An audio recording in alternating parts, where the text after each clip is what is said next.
Hirap pa rin makamove on si Johan. 3 buwan mga kapatid matapos ang matinding pagtatalo nito sa kanyang 1-year live-in partner na si Karina. Ayon kay Johan, selos daw ang pinagmulan ng kanilang pagtatalo. Dahilan upang layasan ni Karina si Johan sa kanilang tinitirhan. Imbes na magkaayos pa sila ni Karina, bigla na lang daw itong nawala at kailanman ay hindi na nagpakita pa kay Johan. In short, ginost siya, mga kapatid. Kausapin po natin si Johan na nasa kabilang linya. Hello, good afternoon, Johan. Good afternoon po ako. Si Johan ay 30 years old ka, Johan? Yes po. Oo. Taga saan ka? Valenzuela? Valenzuela po. Saan ka sa Valenzuela? Ay, hindi siya taga Valenzuela kasi hindi niya alam. Chareng! Natatawa si Johan. Joke lang. O, basta Valenzuela. Binaha ba kayo nitong nakaraang lindol? Ay, lindol. Binaha pero lindol. Nitong nakaraang umulan, nag-uulan. Binaha kayo? Yes po. Ganyan pag alas 4 pa lang ng umaga, nag-work ka na. Binaha kayo nung nakaraang lindol. Sorry, Johan. Ano ginagawa mo sa buhay? Johan? Yes po. Anong trabaho? Sa lang po. Sa construction po. Construction worker. Ano exactly ginagawa mo sa construction? Ikaw ba yung sa tiles? Ikaw ba yung nagpe-paint? Saan ka doon? Lang po, labor. Labor. Ay, alam natin na ang construction labor talaga yan. Pero ano exactly Pero ginagawa? wala pong parang assistant lang. Okay. Pero gumagawa kayo, anong ginagawa nyo? Bahay? Paano ang eksena nyo? Mga building? Mga bahay po. Mga bahay. Okay. So ngayon ba nasa trabaho ka? Wala po. Holiday ka rin ngayon? Yes po. Oo. Para lang may idea kami, magkano na ang sinusweldo ng isang construction worker ngayon?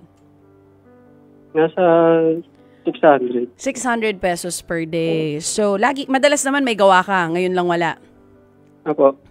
That's nice. Kasi 'di ba, bakit ka magjojowa kung wala ka namang trabaho? Tama, Johan? Tama po. Correct. Kasi hindi ka magkakajowa naman kung Unless gusto nyo magutom dalawa. Pwede naman, actually.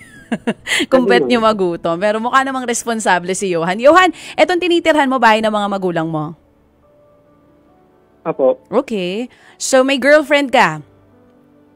Wala po ngayon. Wala ngayon. Sige, kwentuhan mo ako ano ba nangyari. Sa'yo na namin mismo marinig. Ano nangyari? Selos lang din po nangyari. Hindi ko rin po alam kung bakit naging gano'n. Basta bigla na lang po siyang nawala, nag-ghost, bigla na lang nag-block na lang sa akin kung ano yung ano. Kasi friendly po kasi ako sa mga babae. Sure kang friendly lang? Sure ka sa friendly? Paano yung friendly lang na Johan? Iba yung friendly sa maharot? Maharot din, pero... Umami na maharot. Nanggigigil ako sa'yo, Johan eh. Gusto kita nailkatirin eh. Sa kanya na mismo nang galing. Kung ako din girlfriend mo, tas aamin ka sa akin na maharot ka, patay kang bata ka sa akin. Ano? Sige, Johan. Hindi maharot. Naman, may mga best friend, syempre, kung kwentuhan, gano'n. Kaya nagka-selos-selos. Wait lang, sa construction site, kung saan ka nagtatrabaho, may mga best friend ka kung tawagin. Meron. Eh, di ba madalas ang mga nasa construction, puro lalaki? So, ang best friend mo na tinatawag ay lalaki? Pero, hindi naman. Kasi syempre, pag umuwi, gano'n. Okay, wait. Sino muna pinagselosa ng girlfriend mo para malinaw tayo? Katrabaho? Apo. Katrabaho mo? Hindi. Eh, sino? Pa? Sinong pinagselosan niya? Yung mga friend ko sa labas. Yung mga... May friend ka ba sa loob? Chareng! May friend siya sa labas eh. Sorry. Hindi ko sa trabaho. Okay. Ang punto ko ron, sa labas, hindi sa loob ng trabaho. So, meron siya pinagseselosa ng mga kaibigan mo sa labas? Yes po. Etong mga kaibigan... Dati ko ng mga friend yun, pinagseselosan pa rin niya. Tatagal namin 1 year. Mga ano ba ito? High school friends? Ganon? Oo po. Mga high school friends mo. Bakit niya pinagseselosan? Madalas mong kausap? Yes po. Minsan kasi, siyempre, meron kaming reunion. Pinagsiselosan niya yung iba. Minsan kasi meron kayong reunion. Eh di ba ang reunion madalang naman mangyari? Isang beses lang sa isang taon? Yes po. Pera na lang kung every week nagre-reunion kayo ng tropa mo, ha? Mayaman na po sila ng pag-ganyan. Oo. So, lagi ka daw nakikipag-inuman ang sabi dito ng source ko. Kaya nagsiselos. Baka mas may time ka sa barkada kaysa sa jowa. Hindi rin naman. Pero, siyempre, siya yung inuuna ko minsan. Gaano ka kadalas uminom kasama ang tropa? Kada, sa isang linggo, 3, 4. Kung jowa ko to, ngal-ngal to sa akin, 3 to 4 times a week umiinom ka? Okay. Sa loob ng isang linggo... Hindi mawawala yun kasi ganun po talaga. Hindi. Narinig nyo? Hindi daw mawawala yun. 3 to 4 times a week na inom, nang gigigil ako. Tumataas ang presyon ko. Pero sige, Kuya Johan, sa loob ng isang linggo, gaano ka kadalas magbigay ng oras sa girlfriend mo? Buong araw. Minsan kasi nagiinom kami sa bahay. Hindi, ibig sabihin, hindi naman kayo magkasama sa bahay ng girlfriend mo, di ba? Magkasama po kami. Paano kanya go-ghostingin kung magkasama kayo sa bahay, Johan? Bigla siyang umalis. So live-in partner na ito. Yes, po. Tapos, nabuisit kasi 3 to 4 times a week, nagiinom ka, minsan dyan pa kayo nagiinom sa tinutuluyan nyo, umalis na lang bigla ng walang paalam. Opo. At yun ang dinadahilan niya, yung kakatoma mo kasama ng mga katrabaho at katropa mo. Yes po. Wala pa kayong anak, Johan? Wala pa po. So, manginginom ka talaga bago mo nakilala tong girlfriend mo, talagang mahilig ka na mag-alak. Opo. Oo. Kamusta naman ang atay mo? Chareng! Healthy naman? Healthy pa rin po kasi minsan pulutan po namin. Atay din eh. Eto si Johan, yung nagpapatawa pero hindi siya natatawa sa sarili niyang joke. Ikaw pwede kang komedyante, pwede kang ipasok sa Itbulaga. Pero sige, hindi mo maintindihan kung bakit ka nilayasan? Gusto mo bang i-explain ko sa'yo kung bakit? Hindi ko rin po kasi alam kung bakit ganyan po eh. Sa tagal namin ng 1 year kami, siyempre. Hindi ko na alam kung bakit siya umalis ganun kaagad. So ngayon, hindi mo sure kung nasan siya. Sinubukan mo na bang puntahan sa bahay ng mga magulang or sa bahay nila mismo? Baka umuwi. Wala eh. Minsan wala dun eh. Minsan inaano na rin ako ng... Hindi na rin ako pinapunta eh. O sige, Johan. Ganito, bagong ang taray advice ni Ate Chacha. Dito muna tayo sa astig advice ng caller natin from Batangas. 56 years old na. Mukhang marami kang mapupulot dito. Hello? Si Jessie ng Batangas. Hello, Jessie? Dapat to kasi Ay, teka, wala pa po. Tinatanong ko pa lang po. Hello pa lang po ako. Kalmahan nyo lang po, Daddy. Kalma-kalma lang po tayo, ha? Excited na siya magbigay ng advice. Parang upak agad eh. Hello po, Daddy Jessie.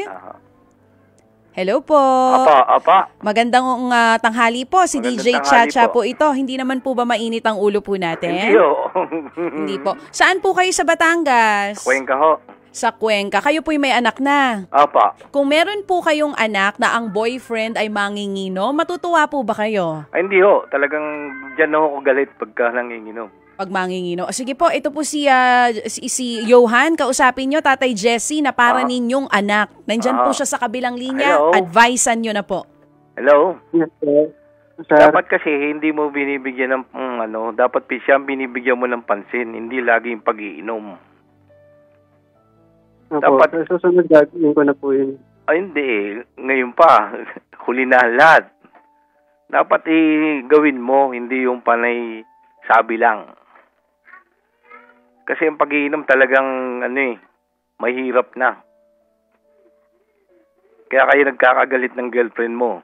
Kaya sa susunod, kung halimbawa magkakaroon ka ng girlfriend, bawasan mo ang pag-iinom. Yes po. Kayo po, Tatay Jessie, hindi po kayo mahilig sa alak, Tay, no? Hindi ko po kasi ako umiinom. Never po kayong uminom? Hindi ho. Minsan lang ho, pa-shot-shot. Di umiinom din? Oo, umiinom nga lang ako pero hindi isang lagi. tagay lang. Tsaka hindi, kumbaga, occasional drinker po kayo, yung hindi 3 times or 4 times a Oo, week. hindi. Hindi ko talaga ako umiinom. Pagka may mga special na okasyon lang, tatay, Oo, isang shot lang ako, pero yung sabihin yung mauupo, hindi ako umuupo. Sige po. Maraming salamat, Tatay Jesse. Meron po ba kayong gustong batiin dyan sa Batangas? Wala po. Kayo lang po binabati ko. Gusto ko lang yung tawa nyo Nako, thank you, Tatay. Sana napapasaya kita sa tawa ko, ha? Sure ka? Kahit si nanay ay mo batiin, mga anak mo? Malo sa tabi ko sige, batiin mo si nanay. Hi.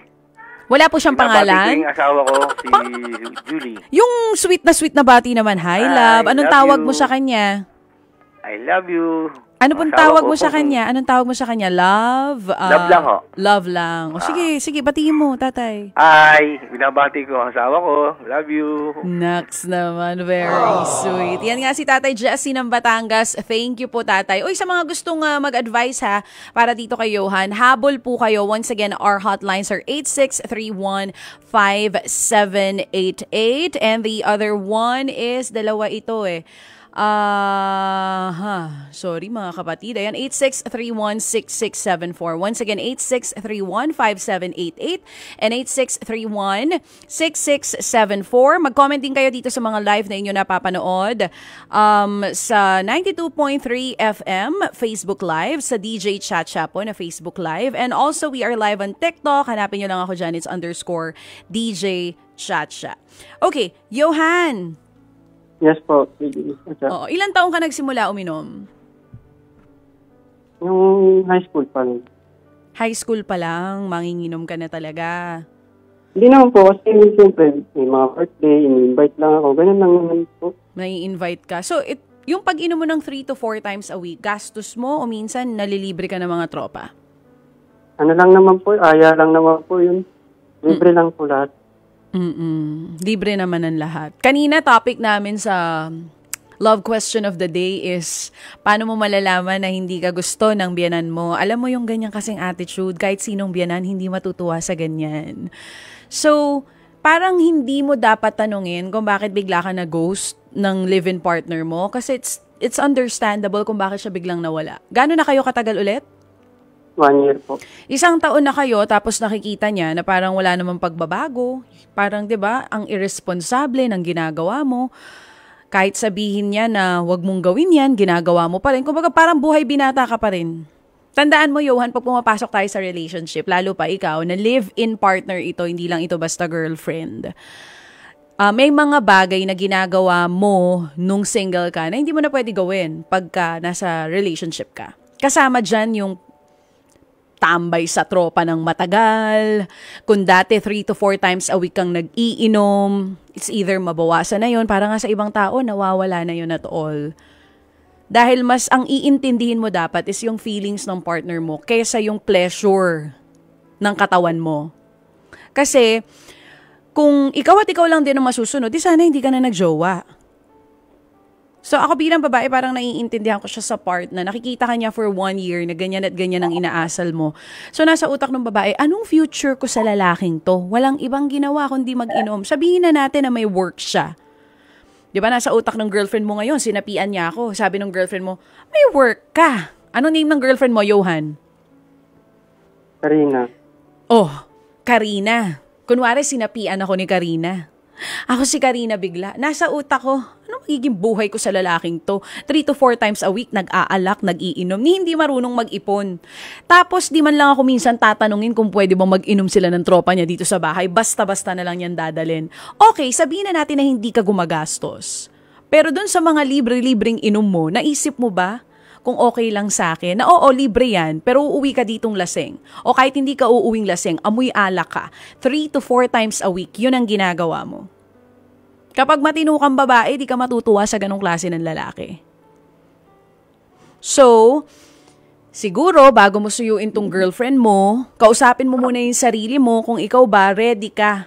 Ready ka nang pumasok talaga sa commitment. Ready ka na iwaksi lahat ng mga ginagawa mong, kumbaga lahat ng mga na mga na-enjoy mo nung single ka, ready ka na ba talikuran lahat yan? Kasama yan. Kasama yan yung pag-inom ng alak, yung pagtropa-tropa, yung laging sarili mo lang yung iintindihin mo. Kasama yan sa mga kailangan mo i-let go. Unless, ang maging girlfriend mo or ang mapangasawa mo, kapareho mong manginginom.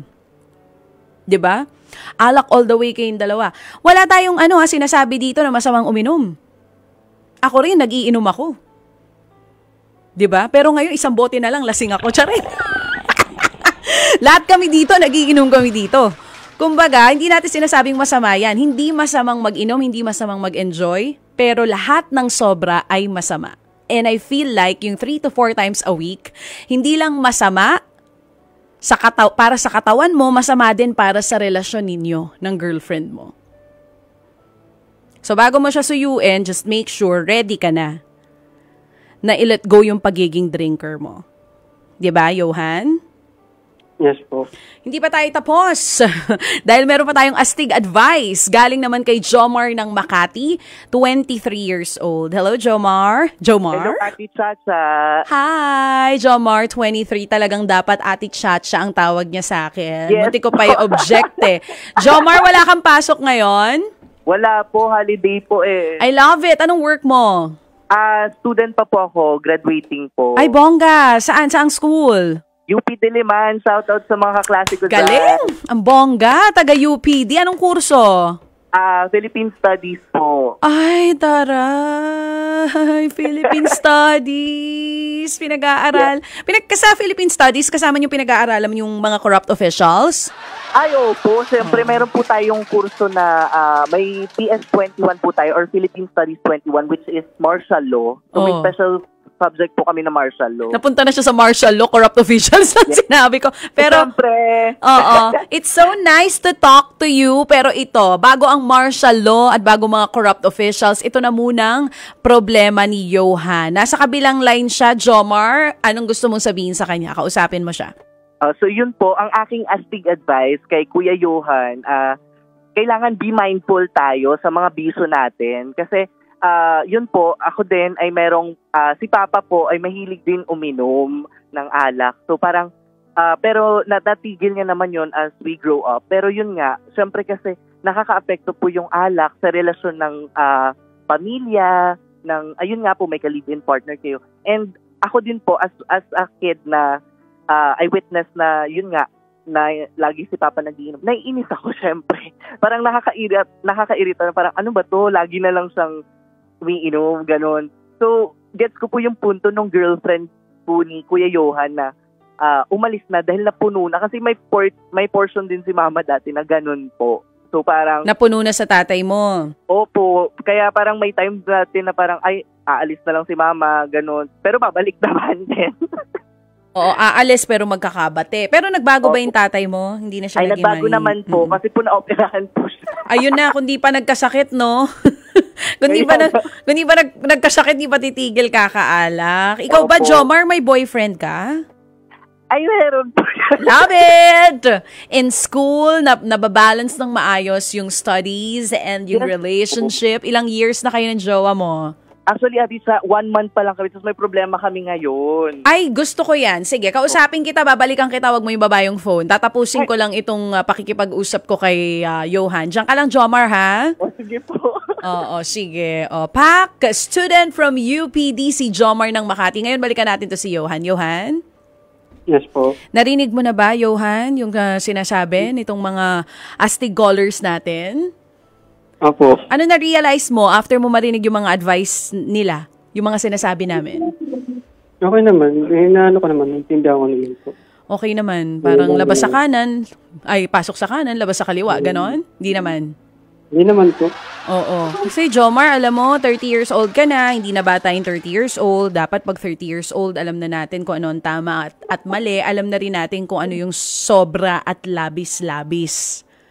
Yes po. Kasi uulitin ko, kahit hindi si Karina ang girlfriend mo, pag matino kang babae, hindi mo magugustuhan yung ganyang klase ng lalaki na walang ginawa kundi mag-alak ng mag-alak sa buhay.